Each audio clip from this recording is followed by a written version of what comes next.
You write in the book, there is no faith and no courage and no sacrifice in doing what is expedient. What do you say to those viewers that don't pursue their dreams and are locked in their careers because they are too afraid to take risks and pursue something meaningful? Well, the first thing I would say is, well, you should be afraid of taking risks and pursuing something meaningful. But you should be more afraid of staying where you are if it's making you miserable. It's like the first thing you want to do is dispense with the idea that you get to have any permanent security outside of your ability to contend and adapt. It's the same issue with children. It's like you're paying a price by sitting there being miserable. You might say, well, the devil I know is better than the one I don't. It's like, don't be so sure of that. The clock is ticking. Yeah, and if you're miserable in your job now and you change nothing, in 5 years you'll be much more miserable and you'll be a lot older. But isn't it a luxury to pursue what is meaningful? Our viewers have mortgages, they have children, they have payments and loans. It's a luxury to pursue because we lack the resources. Well, I don't remember now, I'm not talking about what makes you happy. It's a luxury to pursue what makes you happy. It's a moral obligation to pursue what you find meaningful. And that doesn't mean it's easy. It might require sacrifice. If you need to change your job too, let's say you have a family and children and a mortgage, you have responsibilities. You've already picked up those responsibilities. You don't just get to walk away scot-free and say, well, I don't like my job, I quit. That's no strategy. But what you might have to do is you think, well, this job is killing my soul. All right, so what do I have to do about that? Well, I have to look for another job. Well, no one wants to hire me. It's like, okay, maybe you need to educate yourself more. Maybe you need to update your curriculum vitae, your resume. Maybe you need to overcome your fear of being interviewed. Maybe you need to sharpen your social skills. Like, you have to think about these things strategically. If you're going to switch careers, you have to do it like an intelligent, responsible person. That might take you a couple of years of effort to do properly. When you say pursue something meaningful, is it important to have a vocation? I think it's more important to have an ethos, an ethic. So I have a program, for example, called the Future Authoring Program, which is a writing program that enables people to develop a vision for their life and then to develop a strategy. And so it's based on the idea, imagine that, and it's an extension of the ideas in the book, or at least something along the same lines. The first thing that you want to do is figure out, imagine you were taking care of yourself, like you were someone you cared for, which is rule number 2, by the way, essentially. Then you should figure out, well, if you could have what you needed and wanted, what would it be? What sort of friends would you have? What would your family relationships look like? How would you conduct yourself with your children? How would you educate yourself? You need to think through how it is that your life could be properly arranged if you had that ability. And then you can aim at that. And the funny thing is that if you do posit a goal of that sort and work towards it, you will move towards it. The goal will change because you'll learn things along the way. But I mean, I've dealt with hundreds of people in my clinical and consulting practice, and we set a goal, we develop a vision and work towards it, and things inevitably get better for people. So it's not a luxury, it's difficult. It's a moral responsibility, and it isn't happiness. It's not, the pursuit isn't for happiness. The meaning is what you have to buttress yourself against the tragedy of life. It's like engagement. We're having an engaging conversation. You know, we'll walk away from this, and hopefully the people who are watching, they'll walk away and they'll think that was worthwhile. It's like, okay, think about what that means. It means that despite the fact that you're a fragile, damaged, mortal creature, you found something to do that announced itself as worthwhile.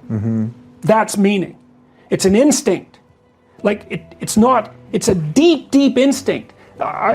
It's maybe the deepest instinct. It's like a form of vision, except it's not like an embodied sense. It's not a specified sense. Meaning tells you when you're in the right place. And the right place is between chaos and order. And those are real places. Your hemispheres, like your right hemisphere is roughly evolved, let's say, to deal with things you don't understand. That's chaos. And your left is there to deal with things you do understand. And you can't just stay with the things you do understand because you already understand them. And you can't just stay with what you don't understand because then you're lost. Yeah. Well, you need to be in the middle of those two. And you can tell when you're in the middle because everything lines up. and you feel engaged and that what you're doing is meaningful. It's like, that's what you pursue. Expedience is you do the thing that gets you off the hook the fastest right now. Well, you play that game across time, it doesn't work. It sends you down because you're sacrificing the future for the present. Meaning doesn't do that. Meaning says, I'm here where I should be. And you can't tell why, it's just that everything is right. And you get this physiological sense. Right place, right time, right conversation, you know? And that's usually a conversation where you're both trying to expand the way that you look at the world. Well, so you follow this meaningful path. That's your buttress against the tragedy that produces resentment and malevolence. His meaning is the antidote to that. And that's the fundamental religious truth. And it's really true. That's the thing that's so... Life is suffering. That's true. There's malevolence. That's true. Meaning is the antidote to that. Yes. And it's not some kind of fragile epiphenomena. It's the deepest thing. So people need to know that. It's so important to know that. People say, well, meaning isn't real. It's like, no, that's wrong. It's actually the most real thing. It might even be more real than suffering and evil. It's possible. And like, I think about this technically, you know, this isn't a metaphysical assumption that I'm making. And you do feel it. You feel it in your body. It's not just a mental thing. It's not an idea. It's a place. It's a place. Because we're in time and space, right? And a place is a place, you know, 3 dimensions of space, but it's also a time. And when the place and the time are set up properly, you're in the right place. And your brain is telling you that. Your being is telling you that. Yeah, you got it right. Right? You know, it's going to fall apart because you're not going to be there all the time. Right. You forget that pretty quick often, right? Yeah. Like, that's just part of life. Yeah, well, you say, you know, you go see a great movie. It's like, hey, you're in the right place at the right time, and you're engaged. You're completely engaged in it. It's because there's no other way to put it. You're in the right place at the right time, and the meaning is the signal of that. And so the purpose of profound religious contemplation, in some sense, in the deepest sense, profound philosophical contemplation, is to learn how to be in the right place at the right time all the time. Now, you can't, because you're not perfect, but you can be there a lot more than you are, and you can actually practice it. You practice it by paying attention. You watch yourself during the day like you don't know who you are, eh? Or what you're doing. And you notice, oh yeah, right there, I was listening to that piece of music.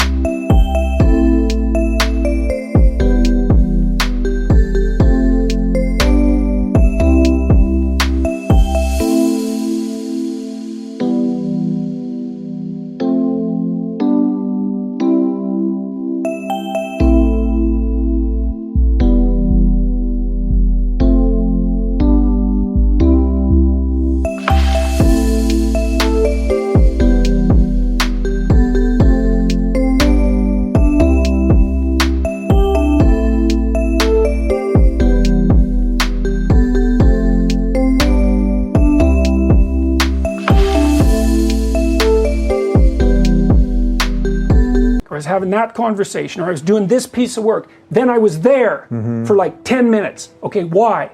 I was doing something right. I don't know what it is. I wasn't doing something wrong. You know, and so I got this little illuminated moment. It's like, okay, I need to figure out how to be there more often. So there's this line from the Gospel of Thomas, which was discovered in like 1957, and it says, the kingdom of God is spread out before the eyes of men, but men do not see it. That's basically it. And that's kind of what it's referring to. It's like there are times when you're in the right place at the right time, and then you're where you should be.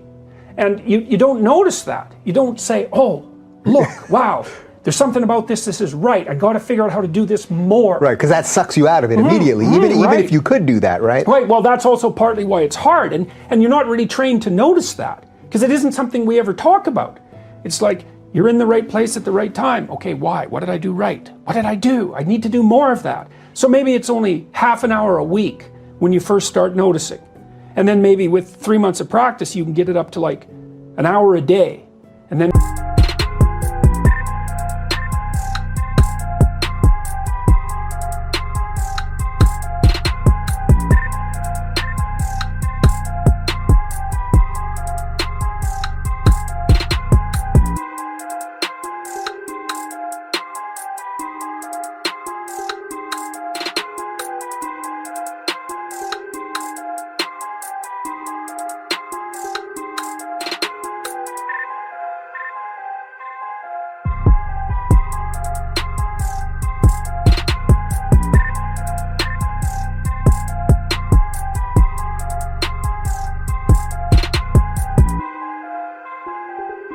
Maybe you can get it up to 4 hours a day, and God only knows where you could get it if you keep practicing, you know.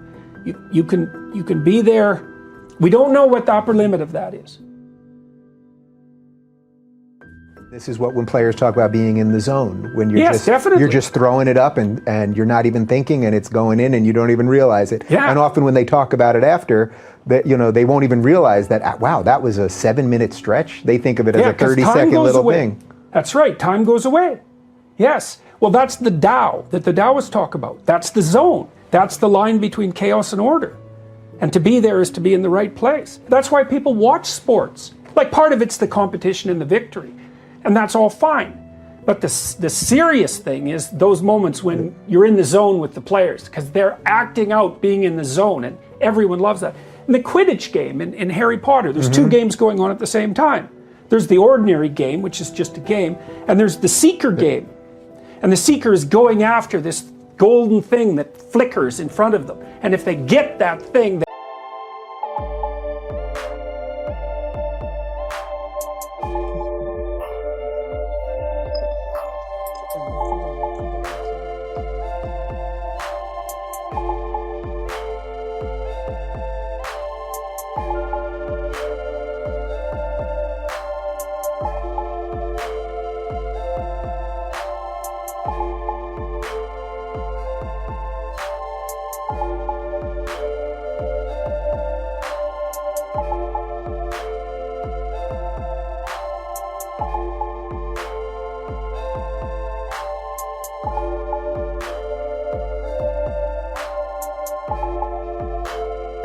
no, they win, and the team wins. Well, she got it exactly right.